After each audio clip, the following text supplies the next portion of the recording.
SBR Videos is sponsored by Sports Cash System. Click on the link below for more information.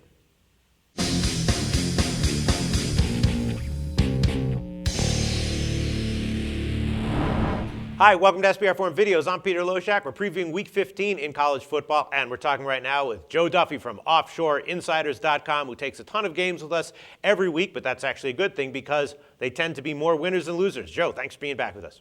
Thank you, Peter. And yes, sometimes the ugliest games are the prettiest games to the gamblers. Yeah, right now we're going to talk about South Florida Rutgers. It'll be interesting to hear what you have to say about this current line, which is just Rutgers -4. Before we get into it, give a quick plug for OffshoreInsiders.com.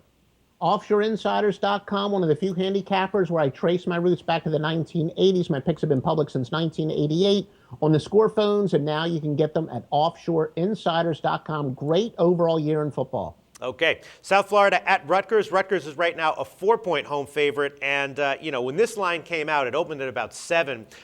There was a bunch of threads on SBR that said, "Why is this line?" We're questioning why this line. They were saying it didn't make sense to them. They thought like South Florida, must be a great bet at +7, and in retrospect, of course, that was completely true. It's now a +4, and we can see why. Rutgers has been awful. They lost at UConn in their last game, and their home games they've either gotten blown out or slim margin wins over bad teams. South Florida, on the other side, they had a road win over UConn earlier in the year, and they played Central Florida tight on the road within 3 last week. So that's all in all pretty impressive. Why should they be a road underdog of more than a field goal to Rutgers? I don't see it. Clearly, they had big value at 7. I actually bet, a lot of people at SBR did as well. The question is, do they still have some value at 4?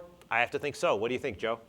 Yeah, well, no, this is a case where SBR and OffshoreInsiders.com are definitely on the same page. This is a matchup, one of those angles that we like to use. It's not, one of our absolute can't miss. We never bet it blindly, but it's certainly corroborating here where it's one of our dichotomous spread and straight up games where USF, they're only 2-9 straight up overall, but yet they're perfect 4-0 against the spread on the road. And we have found out that over the years, if you ride the spread streak when you have a team that has a bad a bad straight up record and a very good spread record, or vice versa, that really is a great way to isolate teams that are either over or undervalued. In this case, undervalued. While Rutgers, meanwhile, 4-2 straight up at home, yet they're only 1-5 against the spread.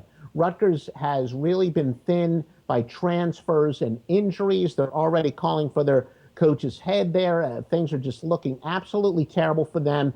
Now, the one thing I am a teeny bit worried about is Central Florida, or South Florida, I should say, they're going quite the distance to play this game, about 970 miles. They're going to be playing in cooler weather, but no less than Dan Marino. And remember, I've said in a couple videos, anytime I hear a current or former player or coach say something that is probably a handicapping nugget behind it, I always store it away. Yes. And Dan Marino always said, and he should know, remember, he played his high school and his college football in Pittsburgh and then his entire professional career in Miami. But he said it's actually tougher the other way around for a cold weather team to go to a warm weather city than what South Florida is doing here. So the travel does worry me a little bit, but for all the reasons you stated, I do agree with the SBR forum. All right, well, I wish we could have given you +6 or +7 on this for your official pick, but we are shooting this on Thursday afternoon, so we have to give you the current line, which is +4, but you still think there's a little bit of value with South Florida, and I would tend to agree with that. Thanks, Joe. No, thank you, Peter.